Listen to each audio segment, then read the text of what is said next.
Olá, muito boa tarde a todos.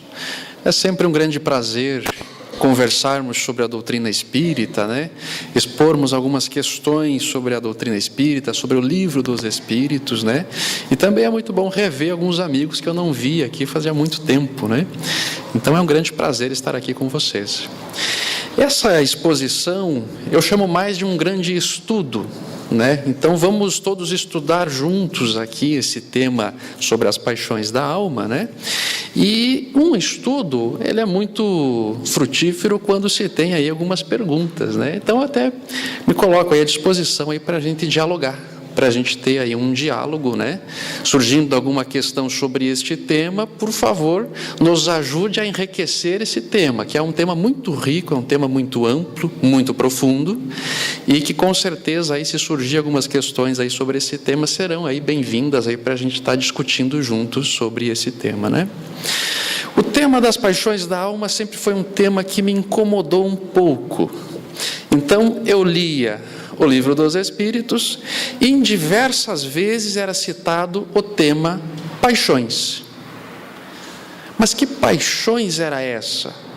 Quer dizer, muitas vezes no contexto que a gente entende a palavra paixões de hoje, não se enquadrava. Ficava faltando alguma coisa, né? Por quê?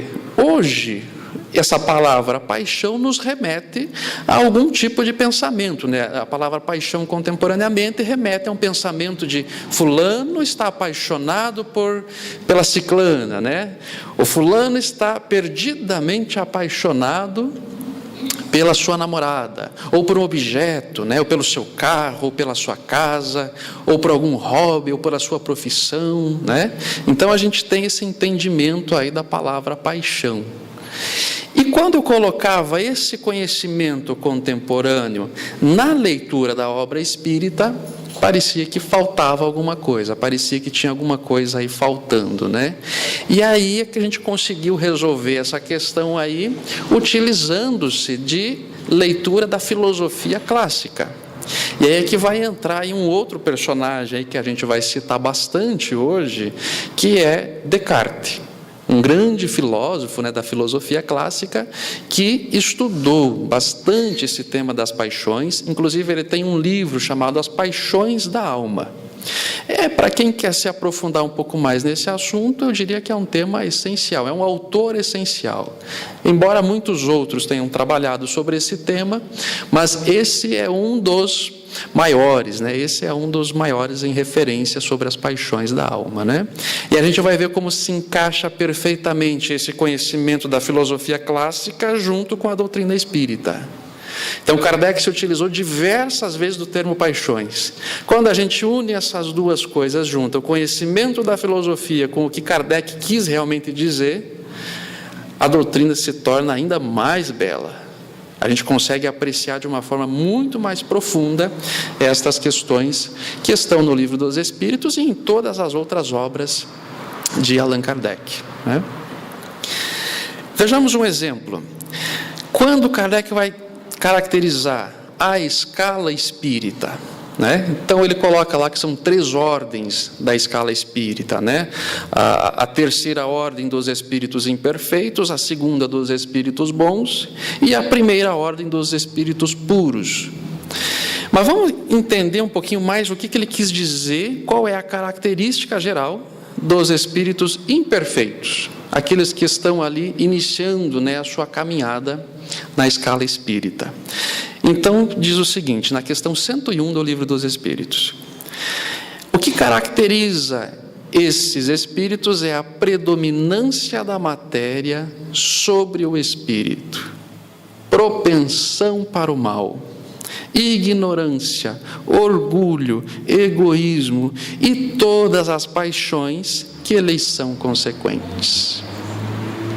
Então começa aí a nossa dúvida, começa aí o nosso estudo. Quer dizer, aqui ele utilizou essa palavrinha paixões e me parece, me parece que quando a gente coloca no contexto contemporâneo, não fica muito claro o que realmente quer dizer com isso, né?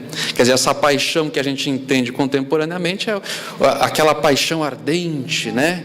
Que o adolescente geralmente sente, né? Pela sua namorada, aquela paixão ardente, né? Aquele amor descontrolado, né? Então a gente entende muito dessa forma. Mas se eu fizer essa leitura com essa ideia dos espíritos imperfeitos, não fica muito claro, né? Então a gente vai perceber aqui a predominância da matéria sobre o espírito. Quer dizer, é propriamente dito o que Kardec vai chamar das más paixões. As más paixões que predominam ainda sobre o espírito, né?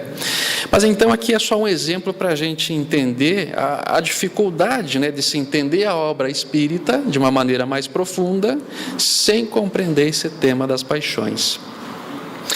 Um outro exemplo, na questão 908 do Livro dos Espíritos, Kardec vai perguntar: como definir o limite em que as paixões deixam de ser boas ou más? Então, se a gente for tentar traduzir essa questão aí com o entendimento de hoje da palavra paixão, vai ser muito difícil, né? Vai ser muito complicado a gente conseguir aí se aprofundar nessa questão, né? Então, mais uma vez, é mais uma questão aí que fica em aberto, né? Sem esse entendimento da palavra paixão. Então é para isso que a gente vai recorrer a esse grande filósofo, ao Descartes, né? O Descartes, ele começou a estudar a alma do indivíduo, a alma do ser. E como alma, ele entende que a alma tem uma única função. Uma única função. É uma função de pensar. A alma, então diz ele, é uma coisa pensante. Antes de definir o que é alma, eu consigo entender qual é a sua função. A alma é uma coisa pensante, né? E é claro, o materialista, ou assim como todos nós, vamos dizer assim: mas parece que todos nós sabemos que pensamos, é óbvio, né? E parece que eu penso pela cabeça, né? Todos nós, pelo menos, temos essa impressão, né, que pensamos pela cabeça. Vai ser muito raro a gente encontrar alguém que vai dizer: olha, eu acho que eu penso pelo meu braço. Vai ser muito raro isso ocorrer, né? Então parece que nós pensamos pela cabeça. Mas na verdade, quem é que pensa? Quem pensa, quem produz pensamento, quem tem essa capacidade de pensar, é o espírito, é a nossa alma. Este sim tem essa capacidade de pensar. Mas e o cérebro? O cérebro seria esse órgão transmissor dos pensamentos, né, das impressões, né, esse comandante do corpo físico, né? Mas não é o cérebro em si que produz pensamento. O cérebro em si, como órgão, não produz pensamento algum. O pensamento está no espírito, é uma função do espírito. Kardec, então, Descartes, fazendo então esses estudos sobre os pensamentos e sobre a alma, ele vai dividir aqui em 3 faculdades. Ou seja, a alma, para Descartes, tem 3 capacidades básicas. Ele vai dizer que existem aí a vontade, existe o pensamento e existe a percepção. A vontade e o pensamento são dimensões ativas da alma, diz ele. Então, primeiro eu penso, a vontade seria já esse pensamento em ação, né? Mas o próprio pensar, o próprio pensamento, quando eu penso em algum cálculo, quero resolver um cálculo, quero resolver uma questão, quero decidir alguma coisa, é um pensar no sentido de ação. Eu faço algo, eu penso, eu quero resolver um cálculo, eu penso no sentido aí muito mais de ação. Nesse momento, a nossa alma está sendo ativa. É a dimensão ativa da alma, pensar. E ele vai definir, então, aqui no terceiro aspecto, a percepção, que seria essa dimensão passiva da nossa alma. E é nessa dimensão passiva que ele vai chamar, propriamente dito, de paixão. Paixão da alma, então, é essa dimensão passiva da nossa alma. Então imagina só como se fosse um grande todo, e nesse todo de pensar nós temos aí duas pequenas divisões. Uma é um pensamento ativo, a outra é um pensamento passivo, que ele chama de paixão. Uma ação, outra paixão, né? São duas coisas aí completamente diferentes, mas a gente já vai entender aí como faz sentido isso, né? E ele define então o que é paixão em específico, né? São todas as nossas sensações, todos os nossos sentimentos, todas as nossas emoções. Isso é o que ele define propriamente dito como paixão da alma. Então nós vamos entender isso como, quer dizer, essa emoção que eu sinto, ela é um pensamento diferente daquele pensamento que eu uso de forma ativa para raciocinar, para um cálculo, para decidir alguma coisa. É um tipo de pensamento íntimo diferente. Por que é passivo?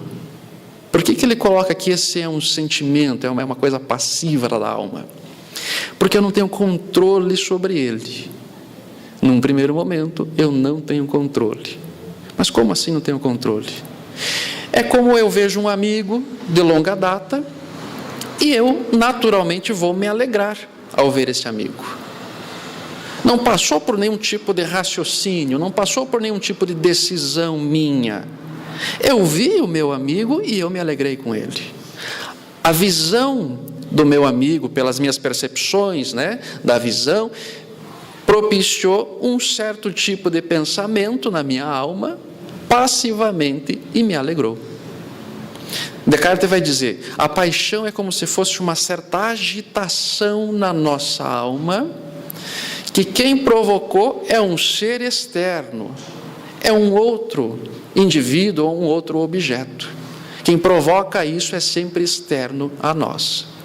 E a gente, no nosso dia a dia, consegue muito bem entender isso, né? Nós vemos um amigo, nos alegramos.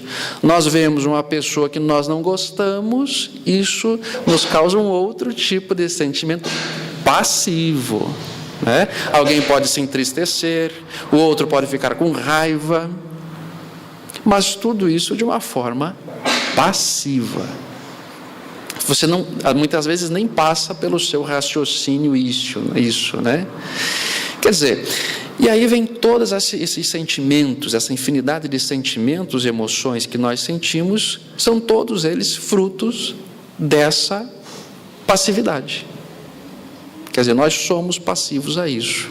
Eu estou fazendo uma palestra, eu estou dando aqui um estudo, alguém me olha de cara feia, e isso produz em minha alma uma certa emoção, um certo tipo de sentimento. Poderia me deixar triste, talvez com raiva, né? Poderia mexer comigo de diversas formas isso. Isso é o que Descartes chama de paixões da alma em específico. São as nossas emoções, são os nossos sentimentos. E um exemplo um pouco mais simples, eu bato nesta mesa, eu produzi uma ação. A mesa que estaria aqui recebeu esse impacto, isso seria denominado uma paixão. Ela recebeu esse impacto de um ser de fora. E a gente vai perceber como isso mexe com as nossas vidas, porque nós conseguimos criar emoções e cultivar emoções de diversas maneiras. Quer dizer, o outro indivíduo provocar em nós emoções seria muito normal, muito comum. Eu vejo um amigo, eu me alegro. Eu vejo um inimigo, eu não me alegro. Eu fico entristecido, eu fico com raiva, fico com outra coisa. Eu vejo uma pessoa amada, mas que eu não a possuo mais. Isso gera em mim, de repente, um certo desejo ou um certo ciúme, né? Então, seria muito natural aí nós sermos passivos com um outro indivíduo, um ser racional, né? O ser racional provocar em nós sentimentos diversos. Só que a gente tem uma capacidade, muitas vezes, de ir além disso. Muitas vezes não é só o outro que provoca em nós paixões, né? Tem aquelas pessoas que ficam bravas, ansiosas, porque o cachorro da vizinha está latindo. Veja só, não foi nem uma pessoa, um ser racional que provocou as emoções, foi um animal. Um animal provocando sentimentos, provocando sensações em nós, seres racionais. Veja que coisa interessante. Mas tem mais. Muitas vezes nós ficamos alterados com objetos que nem seres racionais nem irracionais não são puramente matéria, né? Quer dizer, há quem fique irritado com a geladeira, porque fechou a geladeira, quer abrir de novo e a geladeira não abre, né? E fica aquela briga, aquela luta com a geladeira, né? A pessoa não consegue abrir a geladeira e aquilo produz nela um certo sentimento, uma certa emoção. Então a gente percebe aí a passividade da nossa alma com relação a essas paixões, né? Nos seus estudos, Descartes vai conseguir então denominar o que ele chama de paixões básicas. Aquelas paixões que são as primárias. A partir delas é que vão ser geradas todas as outras paixões. Então, nos seus estudos, ele define que o amor, o ódio, a alegria, a tristeza, o desejo e a admiração, estas 6 paixões, são paixões básicas. Quer dizer, elas é que vão dar origem a todas as outras paixões, todos os outros sentimentos que nós temos. Mas uma coisa importante de lembrar de Descartes, ele comenta que estas paixões, num primeiro momento, elas são neutras, elas não são más, nem boas, elas são úteis na nossa vida, porque nós temos que ter essa passividade, nós temos que perceber pelos nossos sentidos e ter essa passividade na nossa alma. Então, num primeiro momento, ele diz, isso é natural. Essas paixões são absolutamente naturais e neutras. Não tem nenhum posicionamento bom nem mal num primeiro momento. Num primeiro momento. Né? Então, quando ele vai falar aqui de amor, quer dizer, essa paixão do amor é uma paixão neutra, é querer estar próximo daquilo que me faz bem. A paixão do ódio, não podemos confundir com o vício do ódio. Aqui há uma distinção muito grande entre a paixão do ódio que Descartes se refere com o vício do ódio que muitas vezes nós vivenciamos no nosso dia a dia, né? Quer dizer, essa paixão do ódio é simplesmente uma vontade de querer me afastar daquilo que pode me fazer mal. Então vejam, é um princípio básico, é um princípio neutro num primeiro momento, né? Eu vejo um lobo, imagina só o homem da caverna, ele vê um lobo, naturalmente ele vai querer se afastar do lobo que pode lhe prejudicar. Isso é a paixão do ódio, né? Que ele chama, num primeiro momento, completamente neutra e útil, né? A alegria, a tristeza, o desejo, né? Aí ele vai definindo todas essas paixões primárias. Definindo elas, nós conseguimos entender a consequência de outras paixões, de outras emoções. Vamos verificar um exemplo aqui da compaixão, né? Quem sente a compaixão vai poder entender um pouquinho melhor agora como intelectualizar esse sentimento, como entender melhor esse sentimento, né? O Descartes define a compaixão desta forma: a compaixão é uma espécie de tristeza misturada de amor, ou de boa vontade para com aqueles a quem vemos sofrer algum mal do qual os julgamos indignos. Então essa é a conceituação da compaixão. E perceba que tem 2 elementos aqui, que são aqueles elementos das paixões primárias, a tristeza e o amor. Então a paixão é eu ver um ser amado, que eu tenho muita afeição a este ser, e eu vejo que ele está sofrendo. Então quando misturou essas paixões básicas, o amor e a tristeza, nós chamamos isso de compaixão. É sofrer junto. Nós vemos um ser amado sofrendo, nós sofremos junto com ele. Isso é a compaixão. Mas perceba que já tem aí uma mistura de 2 sentimentos básicos, né? Que formou outro sentimento, que é a compaixão. Vejamos um outro exemplo, que é o exemplo do ciúme. Então ele define que o ciúme é uma espécie de temor que se relaciona ao desejo que se tem de conservar a posse de algum bem. Então é um desejo, de permanecer com aquele bem que eu entendo como se fosse um bem para a minha vida, né? Então é esse desejo misturado a um amor também descontrolado, né? E aí gera esse sentimento do ciúme, que só quem já sentiu vai saber que é um sentimento absolutamente corrosivo, né? Um sentimento muito pesado, que acaba aí, né, desgastando aí a nossa alma, né? Que é esse sentimento dos ciúmes. Mas percebam que ele é gerado através de duas outras paixões básicas que Kardec define, né? Então, todos os nossos sentimentos que nós possamos imaginar, o sentimento do medo, do pavor, da alegria, tudo isso aí são consequências aí dessas paixões básicas, né, que nós temos. Toda essa infinidade de paixões, de pensamentos, de emoções, provavelmente aí, se a gente analisar com calma, vai ter aí elemento daquelas 6 paixões básicas, né? Definido agora, melhor, o que é paixão no sentido da filosofia, né? Esse lado passivo da nossa alma, num primeiro momento neutro, nem bom nem ruim, né?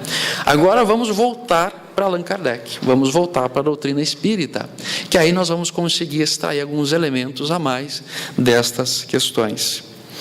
Vamos ver a 907. Kardec vai perguntar para os espíritos: uma vez que o princípio das paixões está na natureza, é ele mau em si mesmo? Então, vamos analisar primeiro a pergunta de Kardec. Essa pergunta aqui, Kardec, nós podemos dividir aqui em 2 partes, né? Kardec dividiu aqui essa questão aqui em 2 partes. Na primeira é uma afirmação. Perceba que Kardec afirma: o princípio das paixões está na natureza. Essa é uma afirmação. O princípio das paixões está na natureza. A pergunta é: ele é mau em si mesmo? E aí os espíritos respondem: não. A paixão está no excesso unido à vontade, pois o princípio das paixões foi dado ao homem para o bem, e elas podem levá-lo a grandes coisas. É o abuso que dele se faz que causa o mal. Então os espíritos respondem: não é. Esse princípio foi dado ao homem para o bem. Essa condição passiva da sua alma, né, de querer se aproximar do que é bom, de querer se afastar do que é ruim, de desejar, essa condição passiva, ela foi dada naturalmente ao homem para o seu bem. Então ele não é mau em si mesmo, esse princípio. Aonde está o problema? O problema está no excesso. Como ele diz aqui, o excesso unido à vontade. É isso que o Kardec vai chamar mais tarde de as más paixões. Então, quando Kardec fala as más paixões, ele está se referindo a essa paixão que excedeu, a essa paixão que houve um excesso, um descontrole da paixão. Este é que é o verdadeiro problema. Então imagina só naquele exemplo do ódio, né? A paixão do ódio, como definiu Descartes, é eu ver o lobo e querer me afastar do lobo. Basicamente isso é muito útil, né? Isso é muito útil para a nossa vida. O excesso é quando eu coloco o meu raciocínio, o meu intelecto, para prejudicar o lobo. Eu quero matar o lobo. Eu não quero só me afastar do lobo, eu quero matá-lo, né? Aí é que entra aí um processo aí de vingança, de remorso, de tudo isso, né? São todos esses excessos aí que vão transtornar aí a alma deste indivíduo, né? Então o problema em si está no excesso. Esse excesso unido à vontade, é estas más paixões. É isso que causa os nossos desesperos do dia a dia, os nossos altos e baixos, né?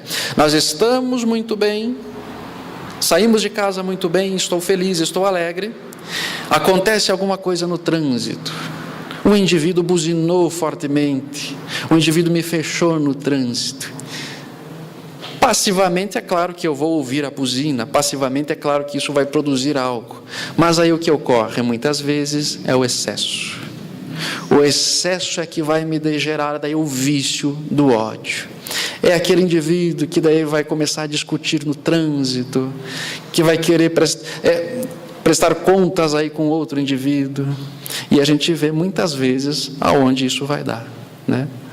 Muitas notícias onde um simples esbarrão ali nos espelhos, né? Uma coisa muito simples de se resolver, acabou gerando num indivíduo matando o outro, né? É esse excesso da paixão.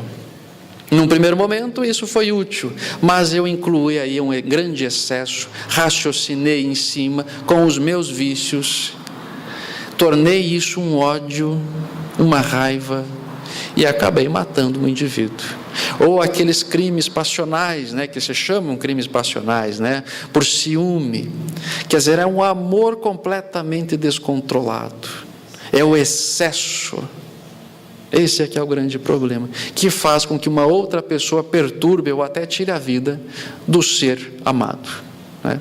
E assim são todas as nossas paixões. A tristeza também é uma delas. Algo pode me entristecer, mas eu coloco aí uma carga de vícios em cima disso, um excesso em cima disso. Isso vai parar numa depressão profunda, difícil de sair. Então vejam, o problema está nos excessos. Aquilo que nós pegamos primeiramente e tornamos muito maior do que na verdade é. São esses excessos que tornam a nossa vida tão difícil aqui na Terra. É pela nossa natureza, né, de sentir, de provocar esses excessos, é que torna a nossa vida tão mais difícil aqui na Terra. E o detalhe da paixão é que Descartes vai lembrar, e Kardec também lembra, como é algo passivo, você não consegue mudar. Durante o processo em que você está com o excesso da paixão, é muito difícil você mudar com um simples pensamento. Se você pegar uma pessoa que está em profunda depressão e disser para ela, fique alegre, ela consegue ficar alegre? Ou uma pessoa que está tomada de raiva, de ódio, e você diz para ela, sinta amor, fique calmo, ela consegue naquele momento fazer isso? Ou vamos pegar um outro exemplo agora inverso. Imaginem vocês, num dia, num momento que vocês estiveram profundamente felizes, muito contentes, e alguém dissera para vocês, fique triste. Vocês conseguem ficar triste?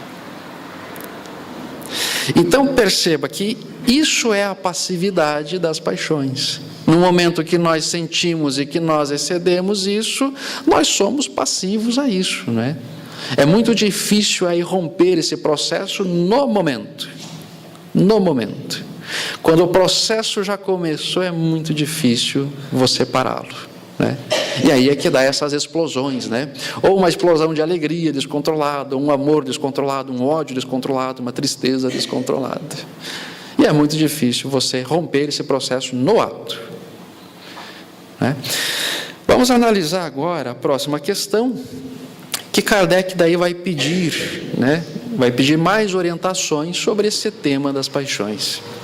Então ele pergunta, como definir o limite em que as paixões deixam de ser boas ou más?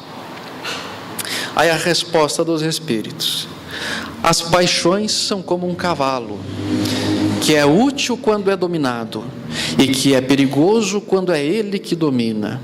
Reconhecei então que uma paixão se torna perniciosa no momento em que deixais de poder governá-la, e tem como resultado um prejuízo qualquer para vós ou para outrem.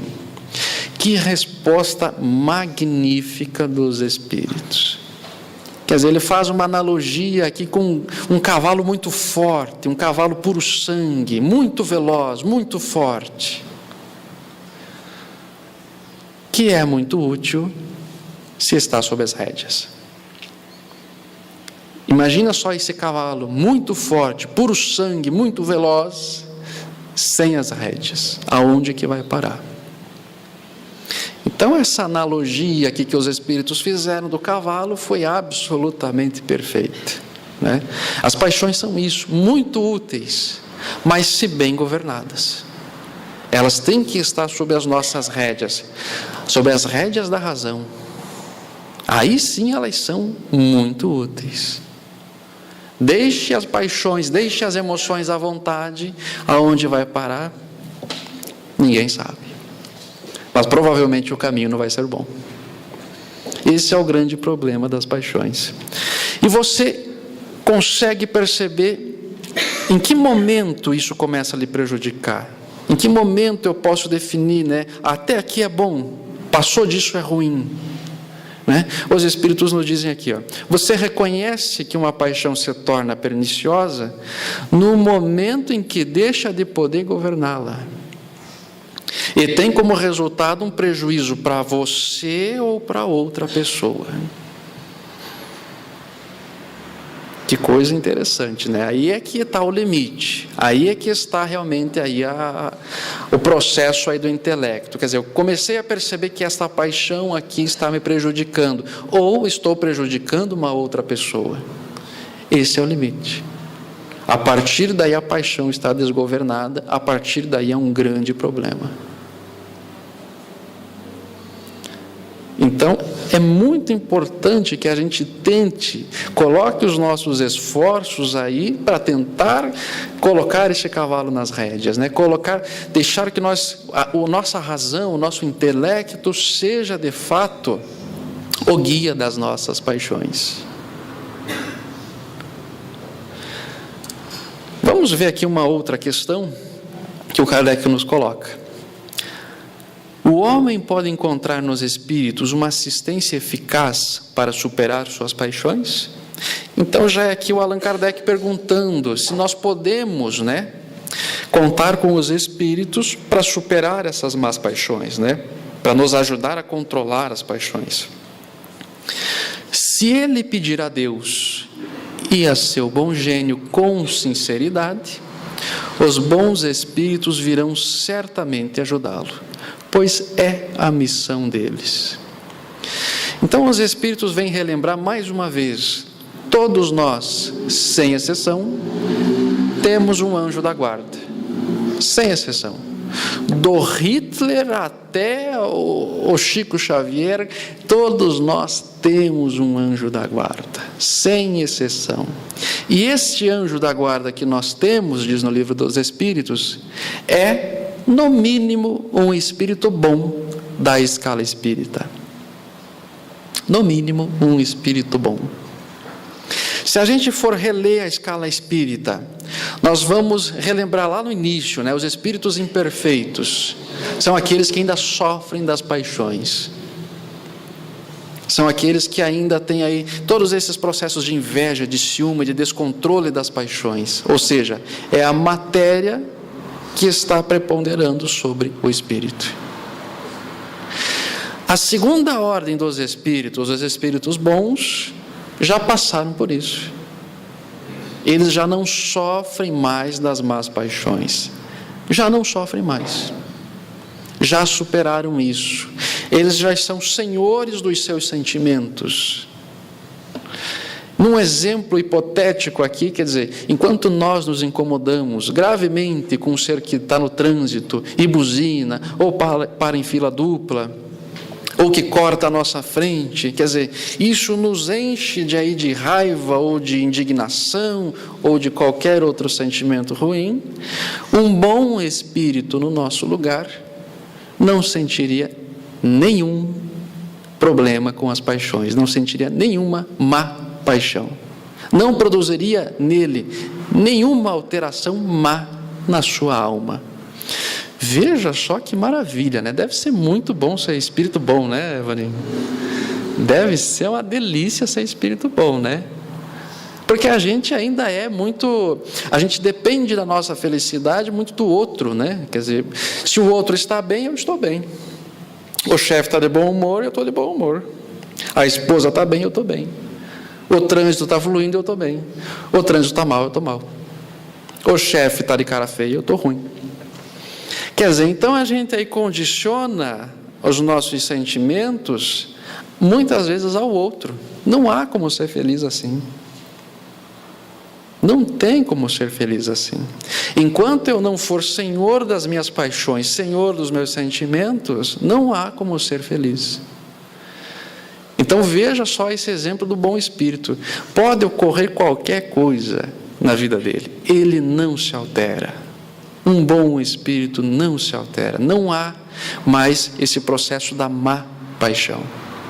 Vamos pegar agora um espírito puro, né? Um espírito puro nem se fala. Um espírito puro não recebe mais nenhuma influência da matéria. Então nós temos um exemplo aqui para nós, que nós podemos citar, que foi Jesus. E Jesus foi provado de todas as maneiras. Jesus foi colocado em xeque, foi colocado numa sinuca, né, como nós dizemos. Foi colocado numa sinuca diversas vezes. Diversas vezes as pessoas queriam testá-lo, né? E muitas vezes esses testes poderia custar a sua vida. E quando as pessoas colocam Jesus contra a parede, dizendo: o que fazer com a mulher adúltera? Apedreja? Mata? Ou não, absolve? E está tudo certo. Jesus colocado contra a parede, pessoas tentando testá-lo. Qualquer um de nós, espíritos imperfeitos nessa condição, começaria a tremer, começaria a suar, né? Começaria a gaguejar, e não sairia provavelmente nada de muito útil. Por quê? Porque nós estaríamos aí com medo, apavorado, com outros sentimentos que não ajudaria em nada. Mas esses sentimentos iriam tomar conta do nosso raciocínio. Jesus, com toda a sua calma, diz que ele estava escrevendo na areia, né, quando fizeram esta pergunta, e ele fala: quem não tiver pecados, que atire a primeira pedra. Não precisa nem ser cristão para analisar a beleza dessa resposta. Que resposta magnífica, inteligentíssima, e principalmente veio de uma pessoa, de um ser absolutamente calmo. Quer dizer, todo aquele cheque, toda aquela situação que colocaram nele contra a parede, não causou na sua alma nenhuma agitação. Nenhuma agitação. Isso não modificou em nada a sua moral. Continuou absolutamente racional. E é nesses processos que nós, espíritos ainda imperfeitos, caímos, né? A gente se altera ali por qualquer coisa, né? Ou por um amor descontrolado, um ódio descontrolado, uma alegria descontrolada. E aí a gente se equivoca bastante, né? Então veja como deve ser muito bom ser um espírito bom, e que maravilha, né? O dia que chegarmos aí a ser um espírito puro, não ter influência alguma da matéria. Que maravilha que seria isso, não é? Então, os Espíritos vêm a lembrar aqui, quer dizer, uma saída, uma ajuda para nós, homens, podermos superar as paixões, é pedir de uma maneira honesta, de uma maneira sincera, para o nosso anjo da guarda. Isso produz resultado. Pedindo para ele de maneira sincera, de maneira honesta, sem dúvida nenhuma, vêm as situações aí, vêm as inspirações, para que nós possamos vencer essas paixões. E aí a gente pode atrelar essa questão aqui à questão do Santo Agostinho, 919. Quer dizer, Santo Agostinho nos ensinando a nos conhecer melhor. Quer dizer, se eu não sei direito, se eu sofro de alguma paixão, né, uma má paixão neste exemplo, né? Uma má paixão está me prejudicando ou não? Vamos dizer que eu não saiba, eu não tenha pensado muito nisso ultimamente, né? Explodir de vez em quando, né? Faço ali alguma besteira de vez em quando, mas isso não está muito claro para mim. Santo Agostinho vem nos trazer uma técnica brilhante. Ao final de cada noite, reflita. Passe o seu dia em revista. Perceba se você prejudicou alguém ou a você mesmo. Se você prejudicou, é o momento de tentar fazer melhor no próximo dia. Então, Santo Agostinho traz uma técnica, embora muito simples, a técnica é extremamente útil e não há maneira de você se melhorar sem se conhecer. Sem saber, por exemplo, o meu ponto fraco das paixões, vamos supor que é a raiva. Esse é o meu ponto fraco. Então conheça o seu ponto fraco, para que você possa tratá-lo, para que você possa ser mais forte quando esta situação ocorrer. Isso vem muito ao encontro ao que Descartes nos diz. Veja só, Descartes não tinha nenhum compromisso com o Espiritismo, né? Aliás, nem existia Espiritismo na época, né?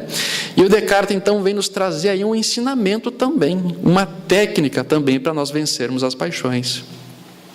Descartes nos diz o seguinte: não adianta eu querer parar o processo da paixão quando ela já está ocorrendo. É muito difícil. É a mesma coisa que você dizer a alguém que está muito triste e fique alegre. Esse processo não é assim que ocorre. Você não é capaz de você alterar naquele instante, né, através de um pensamento. Mas qual é o segredo, segundo Descartes? No momento que você está bem, no momento que você está tranquilo, você refletir. Bom, o meu problema é o trânsito. Esse é o meu problema, é o momento que eu explodo mais facilmente, né? Eu me altero facilmente no trânsito. Eu sei disso. Então, no momento que eu estou bem, eu vou refletir quais serão as minhas estratégias mentais para quando isso ocorrer novamente, eu não seja tão impactado. E aí eu posso criar possibilidades hipotéticas na minha cabeça, para que eu possa vencer quando ocorrer um outro problema no trânsito, né? Eu posso argumentar, por exemplo, se o indivíduo me fechou e está passando por mim em alta velocidade, eu crio uma teoria na minha cabeça, não importa se é verdade ou não no momento, mas eu crio uma teoria: esse indivíduo recebeu uma ligação e está com o seu filho no hospital. Isso justifica o porquê que ele está com tanta pressa. Ou a sua esposa grávida. Isso justifica o porquê que ele está com tanta pressa. Quando eu crio estratégias mentais, possibilidades mentais, não importa se é verdadeiro ou não, quando ocorrer a situação em si, quando alguém me fechar no trânsito, eu estarei um pouco mais forte para superar aquela situação. Então eu posso pensar: esse indivíduo que me fechou está com seu filho no hospital. Se eu pensar dessa forma, muda todo o cenário. Aquela raiva que eu teria, aquela explosão que eu teria, já não é mais justificada. Quer dizer, é eu com o meu raciocínio, com o meu intelecto, conseguindo domar as minhas más paixões. É usar o meu raciocínio, é usar a minha inteligência para tornar as paixões aí sob o meu controle. Que maravilha, né? Descartes nos dizendo isso, né? Ensinando aí técnicas. O indivíduo que é covarde, que se ausenta das batalhas, que se ausenta dos desafios, dos problemas, que ele pense então racionalmente que é muito mais honrado não fugir da batalha, permanecer na batalha, não importa o seu resultado. Isso é muito mais honrado do que fugir. Então esse indivíduo ele vai criando estratégias mentais naqueles problemas que sempre o pegam, né? O trânsito, o ciúme para alguns, a raiva para outros, né? E tantos outros sentimentos aí equivocados. Cria-se estratégias mentais no momento que eu estou bem. Isso me fortalece. Quando ocorrer novamente, muito provavelmente a explosão de raiva ou do ciúme já não vai ser tão forte como da outra vez, né? Esse indivíduo está indo para o hospital buscar o seu filho. A raiva passa. Não chego a desencadear esse excesso, esse processo. Então nós vemos aí semelhanças muito grandes entre a filosofia clássica e a filosofia espírita. Sempre que vocês forem utilizar esses estudos, né, que vocês verem aí, as paixões ou outro conceito aí, procurem na filosofia clássica. Provavelmente aí um complementa o outro. A filosofia clássica complementa, ajuda a entender a filosofia espírita. E a filosofia espírita amplia muito mais os conhecimentos da própria filosofia clássica. Um complementa o outro, um ajuda o outro.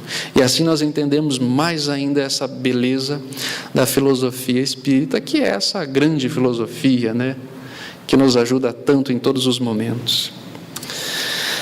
Para finalizar, uma frase de Descartes, que ele nos diz: somente das paixões é que depende todo o bem e todo o mal desta vida. Muito próximo é o que nós vemos na doutrina espírita. Somente das paixões é que depende todo o bem ou todo o mal. Esse é o grande desafio do espírito imperfeito: vencer, romper esse processo para se tornar um bom espírito, senhor dos seus pensamentos e das suas paixões. Este é o tema de hoje, então eu espero que eu tenha conseguido passar a profundidade do tema. É um tema muito interessante, né? E eu desejo um bom estudo a todos. Muito obrigado.